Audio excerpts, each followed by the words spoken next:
This is a special report from News 3 WSIL. Good afternoon, everyone. Breaking into programming to update you on a multi-vehicle crash on Interstate 57 near Charleston, Missouri. Now, we do know the crash happened between mile marker 10 and 12, and right now the interstate is closed in both directions from the Illinois state line to Interstate 55 in Sikeston. Now, we did speak with the Missouri Highway Patrol, and early reports indicate more than 60 vehicles involved and multiple injuries.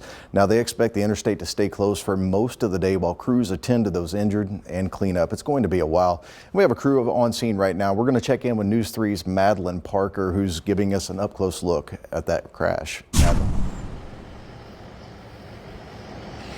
Dave, right now it is honestly unbelievable how bad this crash is, and you probably wouldn't even be able to comprehend it unless you were actually here. There is just wreckage as far as the eye can see in either direction.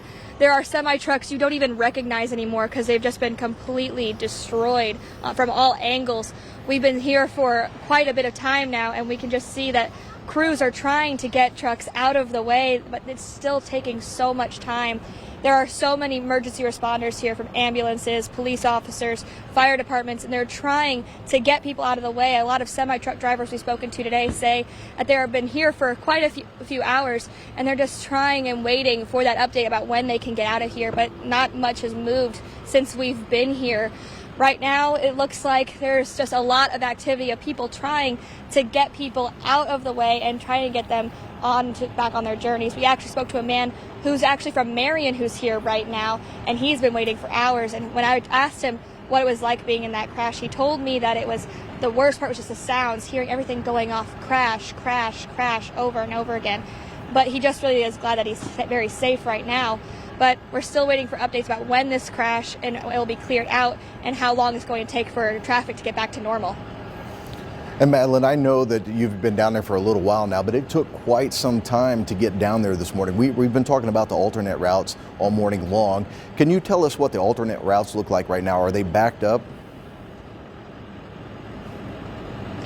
Well, they're not super backed up. It will take a little bit more time than if you were just going right on I-57 to get to your normal route, but it is safer and faster than waiting for traffic to resume. It is a little bit longer. It took us about 30 minutes longer than it normally would to get from the station to here, but right now it does look like traffic is moving pretty smoothly along those alternate routes. All right, Madeline, we appreciate you reporting out there. Still an active scene, as we can see in her shot right there. I want to go to this map right now, though. I want to show you this. Can we zoom in on this just a little bit? I want to show you exactly where Madeline's at. This wreck happened around between the 10-12 mile marker in Missouri on Interstate 57. You can see right here, this is Charleston, Missouri. For anyone that's familiar with Boomland fireworks, it sits right here. That crashed about a mile from Boomland. So this is the area, and this is a live radar map that you're looking at here, road map. It is backed up all the way there. And as you can see in Madeline's live shot there, you can see semis backed up for miles. And just as far as you can see, not just semis, but vehicles, and in every direction you see a crash. And of course, early reports indicating more than 60 vehicles involved in that. But I want to take a look at this. Actually, I'm going to have you zoom out just a little bit here in just a moment. We're going to talk about some of these alternate routes to get around. I mean, normally when you're coming down 57 from Illinois and you need to get around, maybe a backup right there, there's not many detours you can take. Actually, Cairo is where most people cross at. They'll take Highway 51, which is right here. It's going to be exit number 1 in Illinois. You're going to take Highway 51 down here to 62, and you're going to cross over the Mississippi River. Problem is right now, there's a little bit of construction going on, and everyone's trying to go that way. So I spoke with the Illinois State Police earlier, and they said that this has been extremely slow. They've been urging people away from this. And of course, Mississippi County Sheriff's Office also speaking about this. They put out a Facebook post earlier. They said, do not come to Charleston for any reason until the incident is cleared. Traffic's backing up and then causing unnecessary hazards. 57 being shut down from the state line. And once again, we're talking about the state line. This is right here.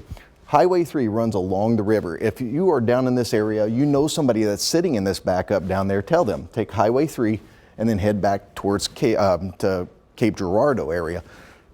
Okay, so we're going to go to that full screen right there. There it is right there. That's the Mississippi County Sheriff's Office statement that they released. And they're advising people to go around to take B Highway to 80, 77 up to East US Highway 60. Now, the Missouri Highway Patrol also put out this list earlier. They said Ohio River crossings include I-55 in Caruthersville, Missouri Route 74 in Cape Girardeau, and then of course if you want to detour to St. Louis or Memphis, you can do that, which will take you a long ways around. Now we did tell you it's going to take about an extra 30 minutes if you're taking one of these routes and onto your normal trip. Now I want you to take a this look here. Our photographer down there on scene a little bit earlier. Take a look at this video. There it is. And this is our photographer walked up on the scene. This is some of the first images that he come across there. We can see semis just slammed into others. Some of the crashes worse than others, obviously. Now this is going to take some time to clean up. Estimates on this, at least 8 hours, if not more. And you want to know why it's going to take so long. I mean, not only are they still attending to those injured and still determining who's injured, but this stuff here, some of it is going to have to use heavy equipment. It's going to be brought in to have to get rid of this right here. It's not going to be just tow trucks. They're going to have to bring in all sorts of heavy equipment. And of course, these are commercial semis. So the companies that own these semis are also having to be contacted as well to talk about their freight. They're going to be sending their own people down. And this is obviously going to be under investigation. Right now, we don't know the cause of this crash. That's something that we're still working on. We know that investigators are still working on this as well. So be sure to stay up to date on this story. You can do so by heading to our website, wsiltv.com, or you can download our app, the News 3 WSIL TV app. It offers live streaming of the show as well as feature content and, of course, up-to-date news on stories like this. Right now, though, we're going to turn you back to regular programming. This has been a News 3 special report.